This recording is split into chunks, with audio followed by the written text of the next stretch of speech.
प्रिय मित्रों, नमो नमः। मैं हूं संजय मौर्य और इस YouTube चैनल संस्कृत कौमुदी में आप सभी लोगों का हार्दिक स्वागत करता हूं।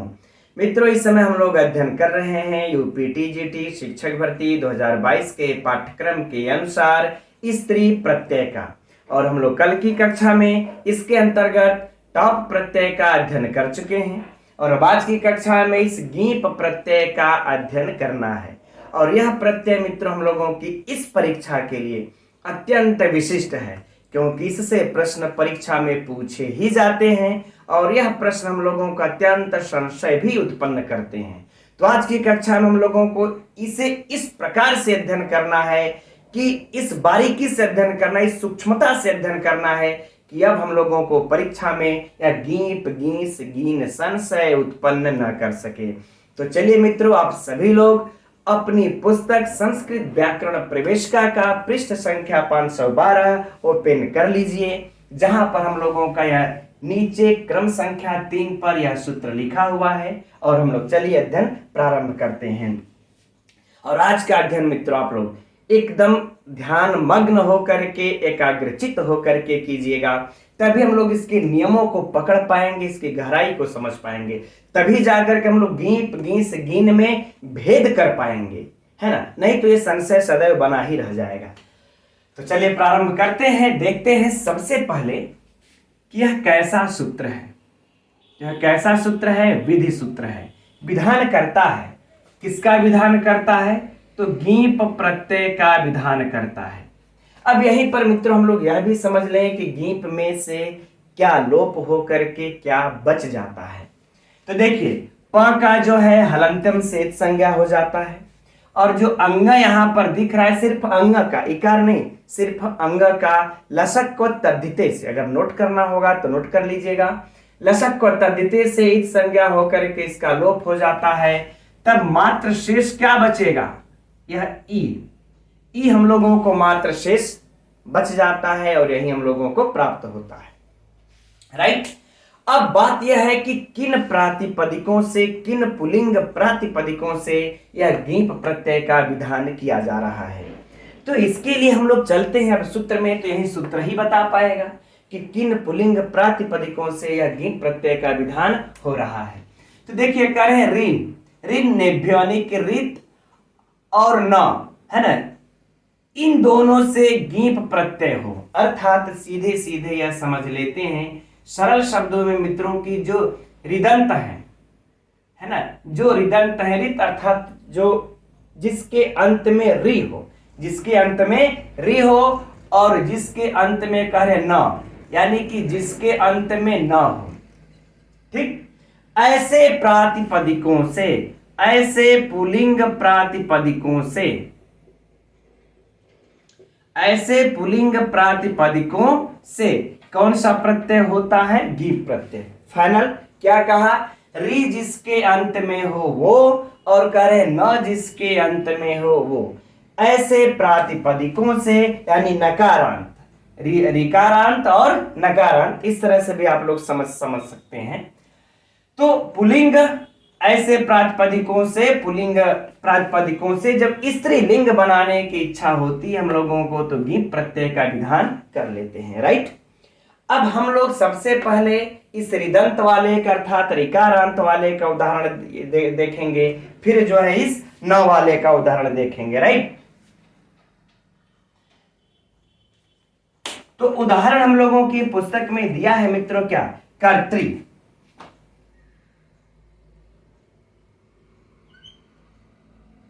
कर्तृ दिया हुआ है।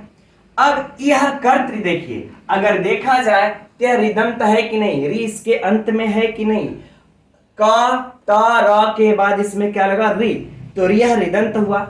अब यह जब ऋदंत हुआ, री इसके अंत में है, तो यह पुल्लिंग शब्द भी है, कर्तृ अर्थात करने वाला, है ना, कर्तृ अर्थात करने वाला कोई पुल्लिंग है।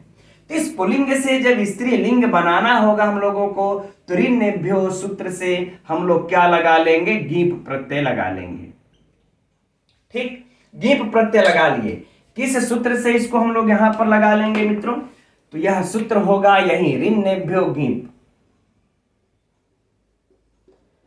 ऋन्नेभ्यो गीप, है ना। अब इसके बाद जो तो अगला स्टेप हम लोगों का क्या हो जाएगा मित्रों, कर्तृधन ई, क्योंकि अब इसमें से गीप में से ई ही शेष बचना है। अब हम लोग यहां पर अंत में देखेंगे कि कौन सा स्वर है, तो अंत में हम लोगों को री प्राप्त हो जाता है। अब यहां पर तो ई है ही, तब री के बाद जब ई आता है मित्रों तो कौन सी संधि हो जाती है, यण संधि, है ना। इक के स्थान पर हम लोगों को यण आदेश हो जाएगा, तो री के स्थान पर क्या आदेश हो जाएगा, र। और जब र आदेश हो जाएगा मित्रों इसके री के स्थान पर र, तो क्या हो जाएगा, करतर, करतर धन ई, यह बन गया। अब हम लोग ई को इसमें मिला लेंगे तो पूरा का पूरा टोटल क्या हो जाएगा, कर्त्री, फाइनल। अब इसके बाद हम लोग इसका सुवाद की उत्पत्ति हम लोग अब करेंगे, और वह सब लोप इत्यादि होकर के कल भी कक्षा में चर्चा हो चुकी मित्रों, पहले भी हो चुकी है। अब लोप होकर के क्या बन जाएगा, कर्त्री, अर्थात करने वाली। तो जो यहां पर जो यह वाला कर्त्री था, इसका यह पुल्लिंग में था करने वाला, और यह क्या हो गया, करने वाली। आगे बातें समझ में, ठीक। हम लोगों की पुस्तक में तो मित्रों एक ही उदाहरण दिया है, लेकिन इसी प्रकार से अन्य भी उदाहरण हम लोग समझ लें, जैसे कि हरत्री, है ना। अन्य भी उदाहरण को यहां पर एक दो और भी देख लेते हैं। हरत्री धन गीप बराबर क्या हो जाएगा, हरत्री, है ना, बराबर हरत्री हो जाएगा। और फिर धात्री धन गीप, धात्री धन गीप बराबर क्या हो जाएगा, धात्री, है ना, क्या हो जाएगा, यह धात्री, राइट। अब यहां पर मित्रों हम लोगों को बस यही एक चीजें, एक बात हम लोगों को यहां पर ध्यान में रखनी है कि जब भी रिकारांत, अब आप लोगों को जैसे ट्रिक बता रहे हैं कि कैसे हम लोग यहाँ पर गीप गीस गीन में से हम लोग गीप ही लगा पाएंगे।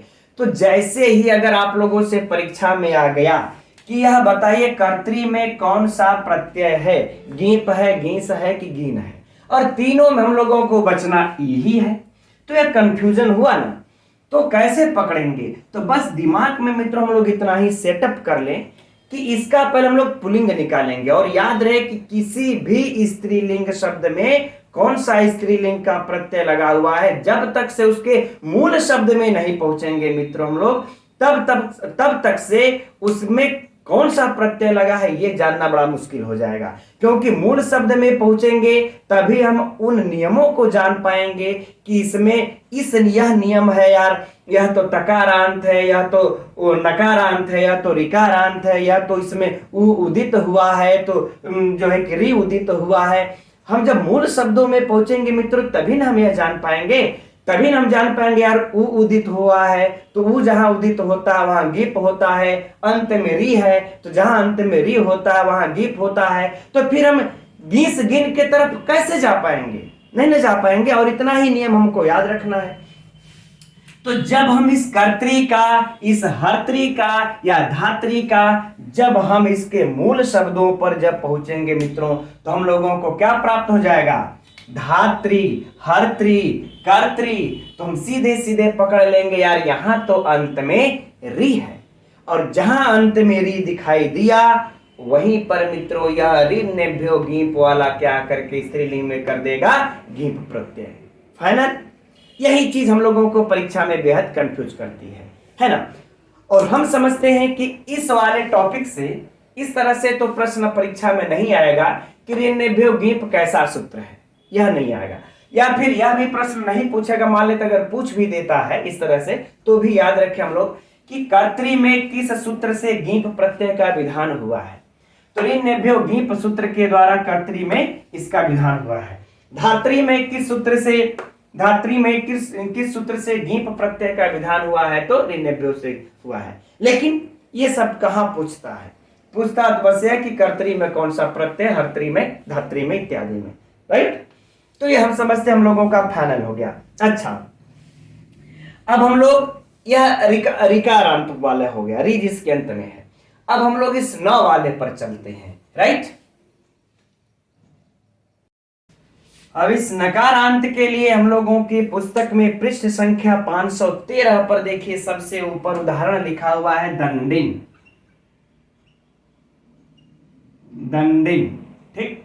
अब यह दंडिन है मित्रों, यह नकारांत है, पुल्लिंग है, ठीक। अब इस नकारांत पुल्लिंग से ऋन्नेभ्यो सूत्र हमारा यही कहता है, यदि नकारांत हो और वह पुल्लिंग प्रातिपदिक हो तो इससे स्त्रीलिंग की विवक्षा में स्त्रीलिंग बनाने के लिए क्या करना पड़ जाएगा, हम लोगों को गीप प्रत्यय लगा लेना पड़ेगा मित्रों। किस सूत्र से गीप प्रत्यय हो जाएगा, यही ऋन्नेभ्यो, ठीक। इसी सूत्र के द्वारा हम लोगों का यहाँ पर गीप प्रत्यय हो जाएगा। अब बताइए मित्रों, जब इतना याद कर ले यदि हम लोग कि रि जिसके अंत में हो, न जिसके अंत में हो, ऐसे पुल्लिंग प्रातिपदिकों से जब स्त्रीलिंग बनाना हो तो हम लोग गीप प्रत्यय लगा लेंगे। अब बताइए कहां सब लोगों को परीक्षा के लिए कोई कंफ्यूजन रह जाएगा, कोई संशय रह जाएगा? मैं तो समझता हूं कि नहीं रहना चाहिए, ठीक। अब इसमें से ही बच जाएगा। अब यह तो मित्रों एकदम सिंपल है। अब क्या बन जाएगा इसका, दंडिनी। क्या बन जाएगा, दंडिनी, ठीक। अब देखिए जो अगला उदाहरण दिया है, राजन से राजी बनाए, यह मिसप्रिंट है, इसको शुद्ध कर लीजिएगा, है ना। जैसे देखिए कैसे बनेगा यह, राजन से जब हम लोग गीप लगाएंगे, है ना, राजन से गीप लगा दिए, किस सूत्र के द्वारा, इसी ऋन्नेभ्यो गीप से। नकारांत है, नकारांत पुल्लिंग शब्द से गीप लगेगा ही लगेगा, लगा लिया। अब मित्र हम लोगों का एक सूत्र आता है कि अल्लोपो अनः, ठीक। अगर आप लोगों की पुष्टि के लिए कि राजी नहीं बनेगा यह, नहीं तो ऐसा ना हो कि परीक्षा में आ जाए आप लोग राज्ञी और राजी, फिर वही कृष्णाश्रिता कृष्णश्रिता वाली कहानी रिपीट हो जाएगी, है ना। अल्लोपोन, यह सूत्र आ जाता है मित्रों में। इस अल्लोपोन सूत्र के द्वारा ये जो भ संज्ञक है, अन है, इस अन के आकार का लोप हो जाता है। तो जब आकार का लोप हो जाएगा तो बनेगा राज, और इसके बाद हो जाएगा न, यानी कि ज के अ का लोप होगा इस अल्लोपो न सूत्र के द्वारा, और फिर इसके बाद क्या हो जाएगा हम लोगों का ई। गीप में से क्या बच जाएगा, ई। जब ई बच जाएगा मित्रों यहां पर, तो हम लोगों का इस्तो इश्चुनाश्चु लग जाएगा, और इस्तो इश्चुनाश्चु लग करके इसके नकार को इया हो जाएगा। क्या हो जाएगा, इया हो जाएगा, ठीक। तो राज फिर इया,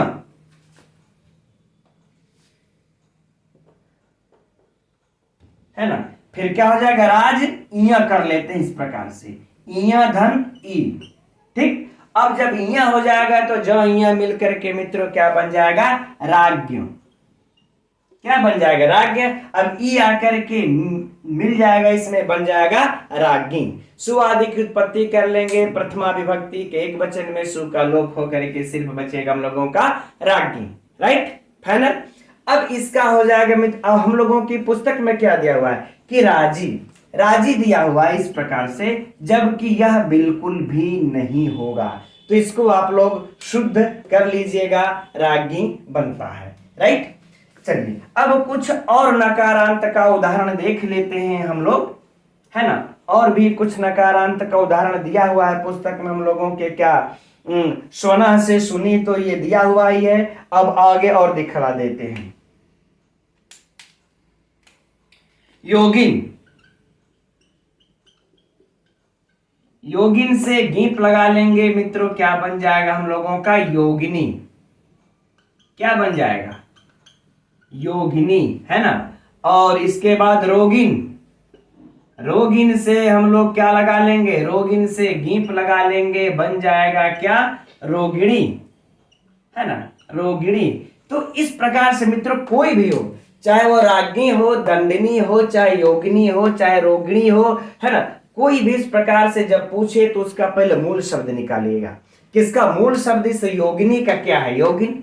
तो योगिन है न इसके अंत में आ गया, तो न इसके अंत में आ गया तो ऋन्नेभ्यो गीप सूत्र के द्वारा न जिसके अंत में हो गीप लगता है। एक झटके में हम लोग पकड़ लेंगे कि योगिनी, योगिनी, रोगिणी, राज्ञी, दंडिनी इत्यादि में कौन सा प्रत्यय है, तो गीप प्रत्यय है। अब बताइए ऐसे शब्द अब अगर आगे तो आप लोगों को कंफ्यूजन कर सकते हैं, मैं समझता हूं नहीं कर सकते, लेकिन ये तो अब तक तो मित्रों हम लोगों के लिए सरल विषय रहा। लेकिन अब इसके बाद जो है कि कुछ नकारांत के लिए कुछ यह जो है कि निषेध भी करते हैं, है ना। आगे सूत्र दिया हुआ है, वह अब हम लोगों को कंफ्यूजन करने वाला हो गया। ठीक, हालांकि यहां तो दंडिनी दंड देने वाली, रागी रानी, योगिनी योग वाली, रोगिणी रोग वाली, कोई समस्या नहीं, लेकिन कुछ नकारांत से निषेध भी करते हैं। तो अब आइए उसको हम लोग देखिए, कहते हैं कि मनः अतो बहुव्रीहे, इन दोनों सूत्रों को भी गहराई से समझते हैं। तो ये रहे दोनों सूत्र मित्रों, मनः और अनो बहुव्रीहे। इसको थोड़ा सा आप लोग शुद्ध कर लीजिएगा, अनो अगर बेहतर होगा। पुस्तक में हम लोगों के अतो बहुव्रीहे दिया है, अतो के बजाय अगर अनो लिखेंगे द बेस्ट होगा। ठीक है, तो यह सूत्र दोनों ने क्या निषेध किया कि मन, पहले इस सूत्र को देखते हैं। कह रहा है कि मन जिसके अंत में हो, मन जिसके अंत में हो उससे आपको गीप प्रत्यय नहीं लगाना है। फिर से ध्यान से समझिएगा मित्रों, इसने कहा था ऋनेभ्यो ने कि नकारांत पुल्लिंग प्रातिपदिक से स्त्रीलिंग में गीप प्रत्यय हो, लेकिन मन आकर के निषेध कर देता है कि अगर मन होगा तो इसके अंत में भी तो न प्राप्त हुआ ना, तो कह रहे तब आपको गीप नहीं लगाना है। फिर इसके बाद कह देते अनो बहुव्रीहे कि अन जिसके अंत में हो, अन जिसके अंत में हो और बहुव्रीहि समास भी हो। यहां पर दो शर्त रख दिए, एक तो नकारांत के साथ अन होना चाहिए और दूसरी बात कह दे कि बहुव्रीहि समास में होना चाहिए। तब कह रहे तब आप गीप प्रत्यय को नहीं लगाना है। फाइनल। तो पहले हम लोग इस मन वाला उदाहरण देख लेते हैं, फिर अनु बहुव्रीहि वाला उदाहरण देखा जाएगा। यद्यपि हम लोगों के पुस्तक में तो उदाहरण दिया नहीं है, लेकिन देख लेंगे मित्रों तो काम ही आएगा, क्योंकि बड़ा महत्वपूर्ण यह प्रकरण है हम लोगों को। तो देखिए क्या हो जाएगा, सीमन। इसके लिए इस मन वाला उदाहरण, इस सूत्र का क्या है, सीमन। अब जरा बताइए मित्रों, यहां पर ना है तो हम लोगों के यहां पर कौन सा प्रत्यय प्राप्त हो रहा था। यह पुल्लिंग है, प्रातिपदिक है, नकारांत है। तो नकारांत पुल्लिंग प्रातिपदिक से हम लोगों का गीप प्रत्यय लग रहा था, लेकिन यह मनः सूत्र आकर के सीधा सीधा इसका निषेध कर दिया कि आपको इस गीप प्रत्यय को अब नहीं लगाना है। तब मित्रों इसके स्त्रीलिंग की स्त्रीलिंग बनाने के लिए कौन सा प्रत्यय लग जाएगा। आपके मन में यह भी उठता होगा, सीमन से क्या बनेगा, सीमा। तो प्रत्यय कौन सा लग जाएगा, डाप टाप चाप में से कौन सा, डाप प्रत्यय लगेगा। मित्रों यह नोट कर लीजिएगा, हो सकता है परीक्षा में आप लोगों से पूछ दिया जाए, सीमन में कौन सा प्रत्यय, तो डाप। ठीक, अब आप लोगों के मन में तब यह भी प्रश्न हो सकता है, उठ रहा हो कि यह डाप प्रत्यय तब कैसे लगा, टाप कहे नहीं लगा, है ना। तो इसके लिए मित्रों यह सूत्र आता है एक हम लोगों का, डाबूभाभ्याम न्यतरस्याम, डाबूभाभ्याम न्यतरस्याम। यह कहते हैं कि डाप प्रत्यय हो, डाप प्रत्यय हो इन दोनों से, किन दोनों से, मन और अन से, लेकिन अन्यत्र श्याम, लेकिन विकल्प से हो। तो विकल्प से मित्रों हम लोग यहाँ पर डाप प्रत्यय का विधान कर लेंगे, और डाप प्रत्यय में भी आप लोगों को यह भी पता होगा क्या बच जाता है, आ, और इधर क्या रहेगा, सीमन। तो अभी सीमन में मित्रों हम लोगों के इसके नकारांत का लोप हो, अन का टी संज्ञा का लोप हो जाएगा। अब ऐसे समझिए, इसमें यहां पर जो अन है, इसका अन, यह जो टी संज्ञा है, इस टी संज्ञा का लोप हो जाएगा। उसके लिए हम लोगों का सूत्र आ जाता है मित्रों, कौन सा, टेह। टेह एक सूत्र है जिससे इससे के भ संज्ञक के टी संज्ञक अन का लोप कर देता है, डाप प्रत्यय के परे रहते, डकारांत प्रत्यय के परे रहते। तो इसका जब यह लोप कर देगा तो क्या बन जाएगा, अब आप लोग मित्र यह भी सोचते होंगे कि टाप काहे नहीं लगता। अगर टाप लगता है तो इसके म का हम अन का लोप भी नहीं कर पाते, है ना। इसीलिए डाप टाप चाप यही सोच कर मित्रों, अब मैं कैसे कहूं कि जब इसको हम लोग गहराई से अध्ययन जब करते हैं ना, तो मुंह से निकलता है कि क्या दिमाग था आचार्य पाणिनि का, कि डाप टाप चाप सिर्फ यह डकार का एक संज्ञा किए है कि ड जिसके अंत में हो ऐसे प्रत्यय के परे रहते इसके जो है कि टी संज्ञा का लोप। जब लोप हो जाएगा तो क्या हो जाएगा, सीम धन आ दोनों को मिला लेंगे मित्रों, क्या बन जाएगा, सीमा। राइट, सुआदि की उत्पत्ति ये कर लेंगे। तो ये रहा मित्रों सीमा, यह प्राप्त होता है। इसी तरह से सीमा प्राप्त हो जाएगा पामन धनडाप, यह भी नोट कर लीजिए, है ना।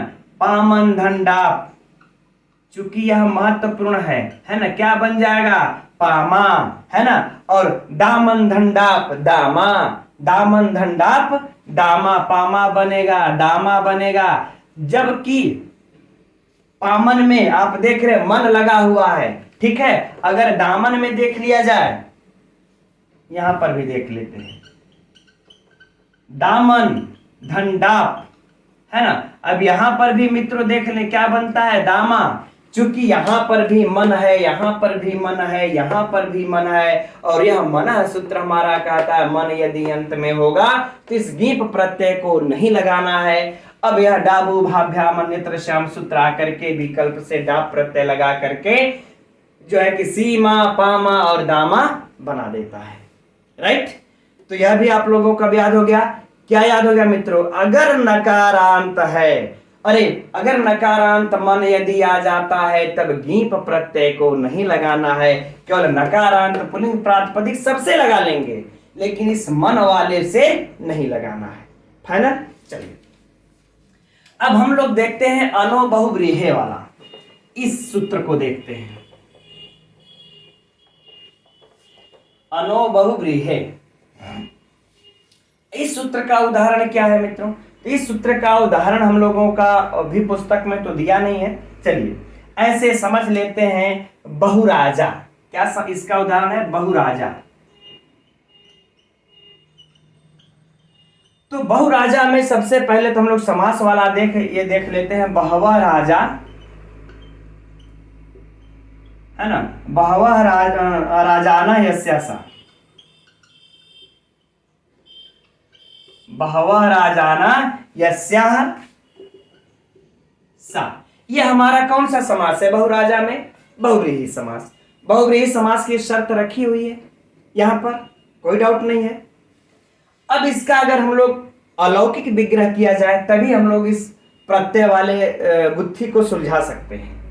तो जब अलौकिक विग्रह किया जाएगा मित्रों तो क्या हो जाएगा, बहु धन राजन, बहुधन राजन। और जब बहुधन राजन कर लेंगे तो क्या हो जाएगा, बहु राजन मान लेते हैं, बाकी सब सुआदि उत्पत्ति ये प्रातिपदिक संज्ञा सुप इत्यादि का लोप करना वो सब छोड़ देते हैं, उधर जाने का कोई मतलब नहीं है। बहुधन राजन, और इसके बाद बना लेंगे हम लोग क्या, बहुराजन।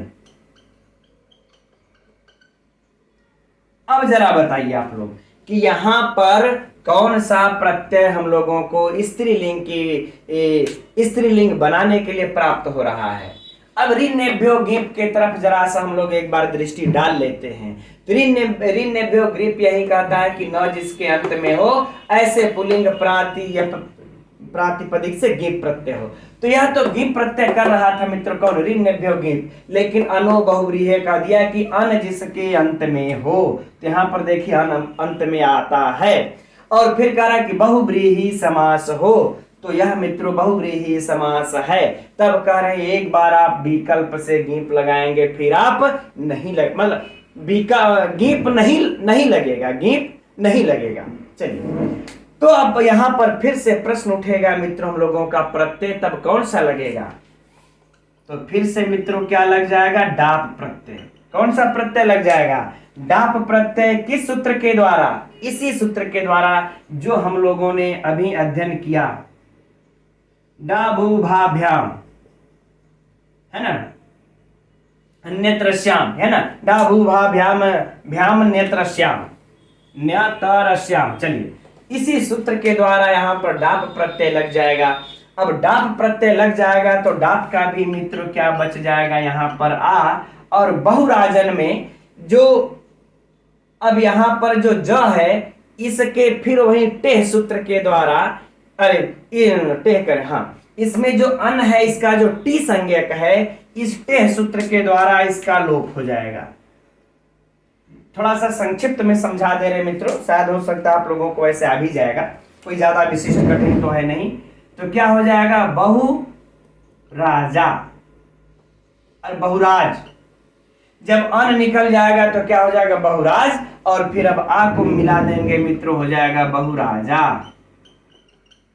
क्या हो जाएगा, बहुराजा। आगे बातें समझ में, ठीक। तो ये हो जाएगा हम लोगों का अनो बहुव्रीहि से बहुराजा, है ना। इसी तरह से मित्रों बन जाएगा क्या, और भी उदाहरण देखिए, बहुत अच्छा, है ना, बहुत अच्छा, बहुयज्वा, यह पूछा हुआ प्रश्न है बहुयज्वा वाला।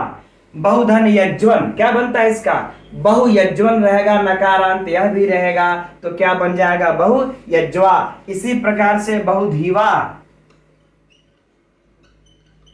बहुधीवा, बहुधीवा यानी कि बहुधीवन, बहु फिर धीवन, धीवन में है रहेगा तो न अंत में है मित्रों, लेकिन बहुव्रीहि समास हो जाने के कारण यहाँ पर अब हम लोगों का गी प्रत्यय न लग करके विकल्प से क्या लग गया है, डाप। लेकिन यह भी याद रखिए, यह विकल्प से डाप लगेगा, एक बार लगाएगा एक बार छोड़ देगा, कि जहां जाना हो वहां जाइए, यह भी याद रखना है। इसीलिए करें थोड़ा सा ध्यान से इस टॉपिक को मित्रों, समझिएगा नहीं कंफ्यूज करके रख देगा। इसी प्रकार से बन जाता है मित्रों सुचर्मा, क्या बन जाता है, सुचर्मा, है ना, शोभना चर्मा स्या, सुचर्मा।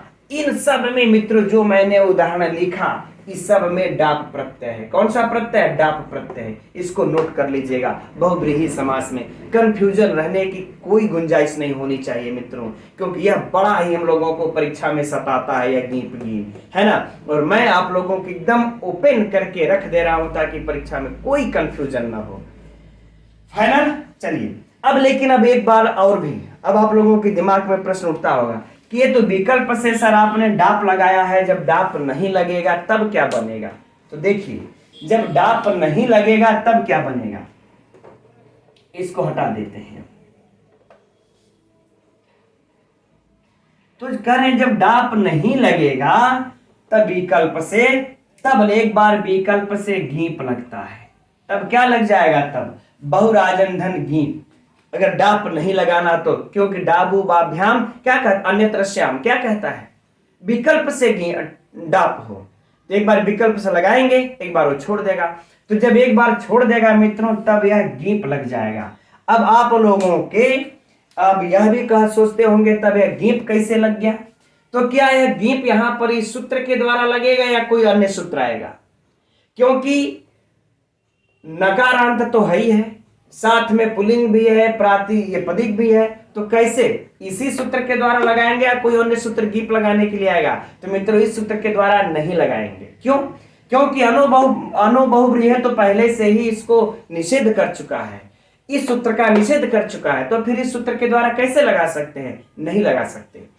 तो इसके लिए फिर अलग से सूत्र आता है एक, अन उपधा लोपिनो नेत्रश्याम, है ना, अन उपधा लोपिनो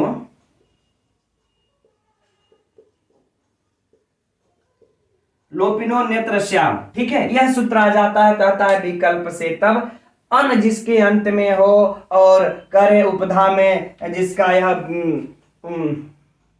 लोप होगा, तो विकल्प से गीप प्रत्यय हम लगा देंगे स्त्रीलिंग में, विकल्प से वो भी गीप प्रत्यय, राइट। तो चलिए अब गीप को लगा देंगे, और उपधा का इसका देखिए, और क्या उपधा लोपिनो, उपधा के का लोप होगा कि नहीं होगा, क्योंकि बहु राजन जब बनेगा यहां पर, तो यह गीप जब लगेगा, तो गीप लगेगा तो जैसे हम लोगों ने रागी बनाया था अल्लोपो ने सूत्र के द्वारा, तो अल्लोपो वाला सूत्र यहां पर इसके लोप करेगा ना, तो जिसके उपधा का लोप हो गया हो ऐसे बहुव्रीहि समास के जिसके अंत में अन हो तो यह कौन सा प्रत्यय लगा देता है, गीप प्रत्यय लगा देता है। फिर मित्रों वही प्रक्रिया हो जाएगी।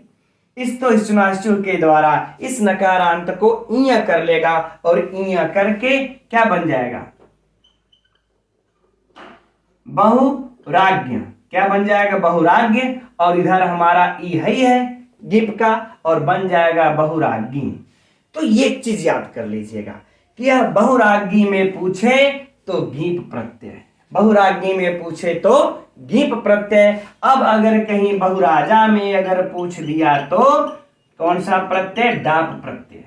कौन सा प्रत्यय, डाप प्रत्यय। बहुरागी में पूछे तो गीप प्रत्यय। मित्रों टाप वाले के चक्कर में नहीं पड़ना है यहां पर, है ना। तो ये समझते हम, ये आप लोगों की गुत्थी अब सुलझ गई होगी, है ना। चलिए ठीक है। अब हम लोग इस सूत्र में अब कुछ शेष तो बचा नहीं, बल्कि जितना दिया था पुस्तक मुझसे कहीं ज्यादा अध्ययन हो गया हम लोगों का। अब बढ़ते हैं अगले सूत्र के तरफ, उगितश्च के तरफ। तो अभी इस उगितश्च सूत्र को देखते हैं हम लोग। यह कैसा सूत्र है, विधि सूत्र है। किसका विधान करता है, यह भी गीप प्रत्यय का विधान कर रहा है। और गीप में भी क्या बचता है मित्रों, ई हम लोगों ने अध्ययन कर रखा है। अब लेकिन कंडीशन को देखते हैं, किस शर्त पर अब यह गीप प्रत्यय का विधान कर रहा है। एक तो ऋकारांत और नकारांत का, ऋदंत और नकारांत का हम लोगों ने उदाहरण देख रखा है, वो दिमाग में सेटअप कर भी लिया है, फाइनल भी हो गया है। अब लेकिन क्या बस उतने ही तक थोड़े ही स्त्रीलिंग बनेंगे, कुछ और भी शब्द है जिससे यह गीप प्रत्यय लगता है। वह शब्द कौन सा है, तो कह रहे हैं कि उगितश्च। उगितश्च कहने का भाव इनके यह है मित्रों की उक जिसके अंत में इत हुआ हो। उक उक कहने का भाव क्या हुआ कि उ और री और री, है ना। उ रिल री को उक प्रत्याहार में यही वर्ण आएंगे। कह रहे यह जहां पर इत हुए हो, इत हो, है ना। अर्थात कोई ऐसा शब्द हो मित्रों जिस शब्द में यह उ इत हुआ हो या री इत हुआ हो या री इत हुआ हो, ऐसे पुल्लिंग प्रातिपदिक शब्दों से स्त्रीलिंग की विवक्षा में हम लोग गीप प्रत्यय का लगा सकते हैं, गीप प्रत्यय को लगा सकते हैं, राइट। अब लेकिन बात यह उठता है मित्रों कि आखिर में ऐसे कौन कौन से शब्द हो सकते हैं जिस प्रकार में यह उ री उदित हो। क्योंकि मित्रों बिना इसको समझे ना हम लोग गीप प्रत्यय को पकड़ नहीं सकते, है ना। तो इसके लिए देखिए कहते देखिए शब्द दो ही प्रकार के होंगे, है ना। ऐसे शब्द दो प्रकार के हो सकते हैं, एक तो प्रातिपदिक होगा, एक प्रत्यय होगा, ठीक है ना। इस चीज को समझिएगा आप लोग। एक तो कह रहे हैं प्रातिपदिक होगा, जो हम कहना चाह रहे हैं कि एक प्रातिपदिक होगा और दूसरा क्या होगा, प्रत्यय। ऐसे दो ही शब्द हैं जिसमें कि यह ओ री इत हो सकते हैं। प्रातिपदिक का उदाहरण क्या है, प्रत्यय का उदाहरण क्या है, यद्यपि हम लोगों के पुस्तक में यह अलग अलग करके लिखा नहीं है। अब चलिए हम लोग इसको अलग अलग करके समझाते हैं आप लोगों को। प्रातिपदिक का उदाहरण मित्रों क्या बन जाता है, जैसे कि हम लोग जब यहां पर देखते हैं इस प्रातिपदिक का उदाहरण, जैसे भवतु, यह देखिए मूल शब्द हुआ, यह अव्युत्पन्न सर्वनाम है, यह अव्युत्पन्न सर्वनाम है। और इसमें से उकार का इत होकर के हम लोगों का क्या बच जाता है, भवत। तो यह भवत हमारा जो यह सर्वनाम शब्द है, यह कैसा माना जाएगा, उदित माना जाएगा। ओ इसमें से इत हुआ है, यह उदित माना जाएगा। वो अर्थात इसमें से इत संज्ञा इसका होकर के समाप्त हो गया, ऊ का। बातें फाइनल। तो कह रहे ऐसे, यह प्रातिपदिक का उदाहरण हो जाएगा। तो कह रहे ऐसे शब्द जिसमें से उ इत हुआ हो, ऐसे शब्दों से जब स्त्रीलिंग की विवक्षा हो तब इस उगितश्च सूत्र के द्वारा गीप प्रत्यय लगा दिया जाता है। अब मित्रों यह तो बहुत ही आसान। अब आगे हम लोगों का क्या हो जाएगा, भवती, गीप का ई बनेगा भवती। अब आगे कुछ सोचना विचारना ही नहीं है। तो इसलिए मित्रों, अगर जब परीक्षा में आप लोगों से पूछा जाए कि भवती में कौन सा प्रत्यय है, तो पहले आप लोग इसका मूल शब्द निकालिएगा। जब मूल शब्द निकाल लेंगे तो भवत तक पहुंचेंगे। अब भवत भी कैसा व्युत्पन्न सर्वनाम था, तो हम भवतों पर आ जाएंगे। तो हम पकड़ लेंगे कि यहाँ पर तो उ उदित हुआ है, उ उदित हो करके तकार यहाँ पर प्राप्त होता है। और जहां पर उ उदित हुआ हो, ऐसे पुल्लिंग प्रातिपदिक से स्त्रीलिंग की विवक्षा में कौन सा प्रत्यय लग जाता है, गीप लग करके भवती बन जाएगा। राइट।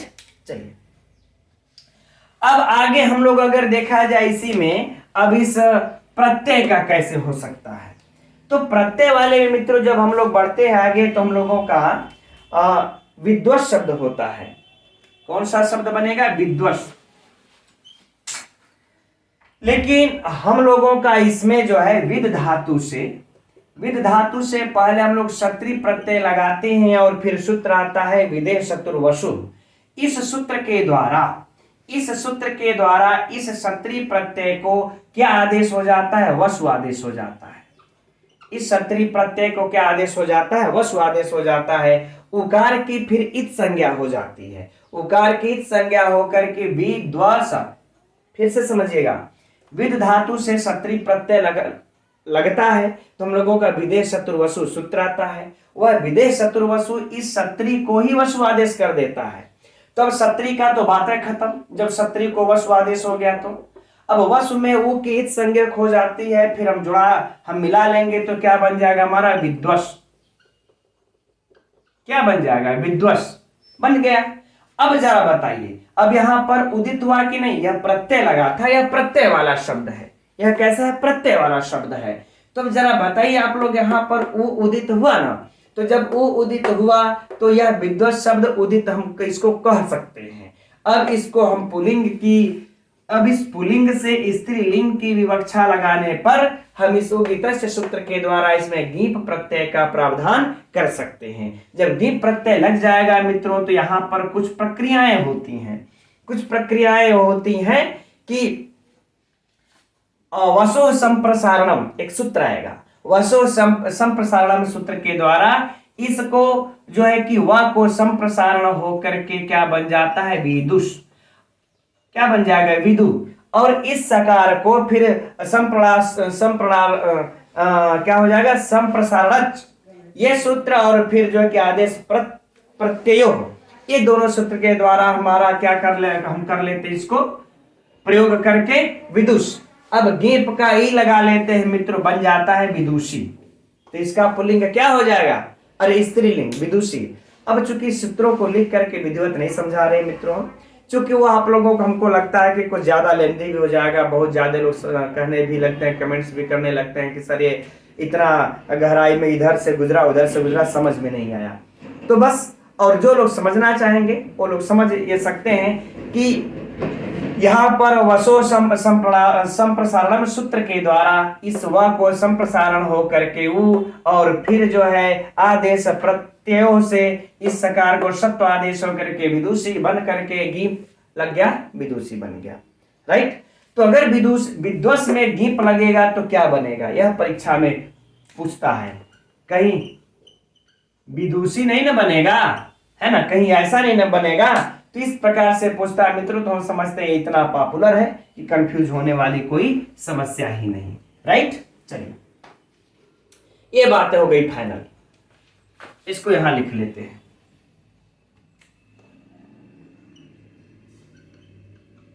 बराबर विदुषी। अब एक और भी हम लोग देख लेते हैं, जैसे कि भू धातु हो, भू सत्तायाम धातु। अगर इस भू सत्तायाम धातु से हम लोग क्षत्रिय प्रत्यय जब लगा लेते हैं तो बना लेते हैं, क्या बन जाता है मित्रों, भवत। अब यहां पर जरा बताइए, इस प्रत्यय में रिकार इत संज्ञा होकर के इसका लोप हुआ है कि नहीं, रि इत हुआ है कि नहीं, तो हमारा यह वाला कंडीशन पूरा। तो जो भवत शब्द हमको प्राप्त होता है, इसमें से यह रि देखिए इत संज्ञक हुआ है। अब रि के इत संज्ञक हो जाने के कारण तो गीप प्रत्यय लगा लेंगे हम लोग यहां पर इसको। क्योंकि हमारा यहाँ पर शत्रु में जो रिकार है यह क्या है, इसकी इत संज्ञा हुई है, अतएव हमारा जो भवत यह शब्द हुआ यह क्या हुआ, उगित में आ गया। जब उगित में आ गया तो हम इस उगित सूत्र के द्वारा गीप प्रत्यय लगा करके क्या बना लेंगे, भवत धन ई। अब यहाँ पर मित्रों एक काम हम लोगों को और करना पड़ेगा, भवत धन ई के बाद यह काम करना पड़ेगा कि इस भवत में फिर एक सूत्र हम लोगों का आता है कि सपस्योह नित्यम करके एक सूत्र आता है, उसके द्वारा नुम का आगम हो जाएगा। इसके द्वारा नुम का आगम होगा, उस नुम के आगम के नश्चा ये पदांत से झल के द्वारा अपदांत जो नकार होगा उसको अनुस्वार हो जाएगा, अनुस्वार से यही परस वर्ण से फिर उसको जो है कि नकार होकर के क्या बन जाएगा, भवंत। ठीक, भवंत। आगे बातें समझ में नहीं समझ में आया होगा, फिर से समझिएगा इसको। अब हम सूत्रों को लिखना पड़ेगा, कहेंगे तो हम लिख देंगे। चलिए, अच्छा, यहां पर एक सूत्र आता है सप्स्यनोर नित्यम। ठीक है, इस सूत्र के द्वारा इस तकार से पहले मित्रों यही नुम का आगम हो जाता है। जब यह नुम का आगम हो जाता है तो नश्चा पदांत से झल से इस अपदांत से नकार को पहले क्या होता है, अनुस्वार होता है, फिर अनुस्वार से यही परस वर्ण आकर के फिर से इसको नकार कर लेता है। तो खैर जब नकार को अनुस्वार, अनुस्वार को नकार, तो उधर जाने की आवश्यकता नहीं है, उसको छोड़ देते हैं। बस इतना ही समझ लीजिए कि यह नकार का इससे नुम का आगम हो गया, यह नकार हो गया। अब बन जाता है भवंत धन ई, हम लोग मिला लेंगे, क्या बन जाएगा, भवंती। तो जब मित्रों यह भू सत्तायाम वाली जब धातु रहे, इससे जब शत्रु प्रत्यय लगा करके जब भवत बनता है, तो अगर हम लोग इससे तब हम लोग अगर करते हैं तो भवंती बनाना पड़ेगा। क्या बनाना पड़ेगा, भवंती। और यहां पर देख लीजिएगा, भवत वाला जब भवत होगा तो दीप लग करके भवती बनेगा। ये दोनों डिफरेंट कर लीजिएगा परीक्षा के लिए, नहीं तो कंफ्यूजन पैदा हो सकती है ना। अब इसी प्रकार से मित्रों हम लोगों का अन्य भी उदाहरण बन जाएगा, जैसे पठंती है ना। पठंती में कौन सा प्रत्यय, तो गीप प्रत्यय है ना। पठंती, नमंती, नमंती, चोरयंती है ना, चोरयंती, ये सब में सबके मित्रों कौन सा हो जाएगा, है ना, ये गीप प्रत्यय।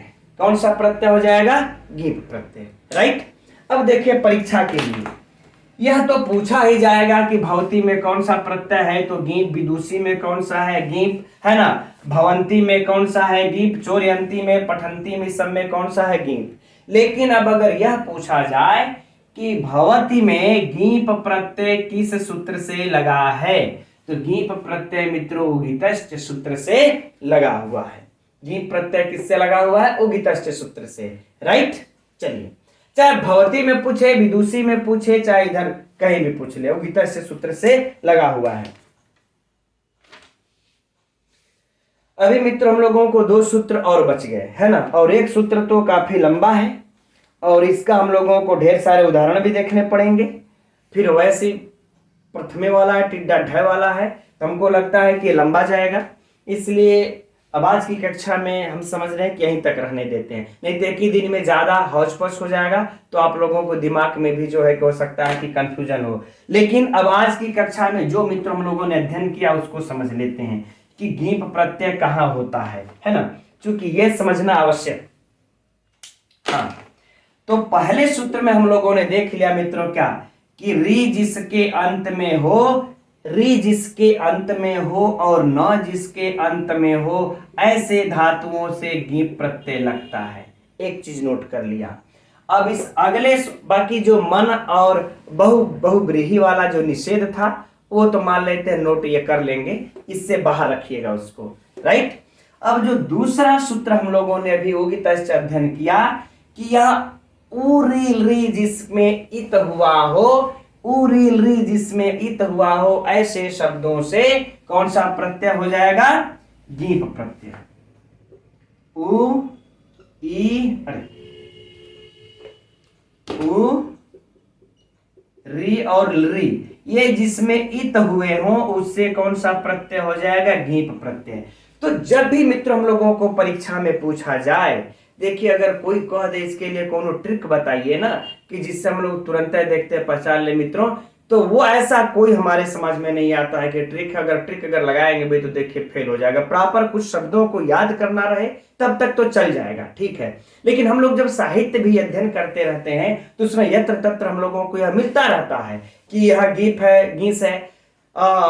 चलिए अब हम जब साहित्य का भी अध्ययन जब हम लोग अब करेंगे तो गीप प्रत्यय हम आप लोगों को वहां पर इंगित करते चलेंगे। आप लोग भी दिमाग लगाते चलिएगा कि कहां पर जो कौन सा इत हो रहा है, किसके कारण से गीप होगा, है ना। कि अगर री न अंत हुआ, उ री ली इत हुआ तो कौन सा हो जाएगा, गीप। अभी 2 सूत्र शेष हैं गीप प्रत्यय के, कल की कक्षा में अध्ययन किया जाएगा। तब तक के लिए मित्रों नमो नमः।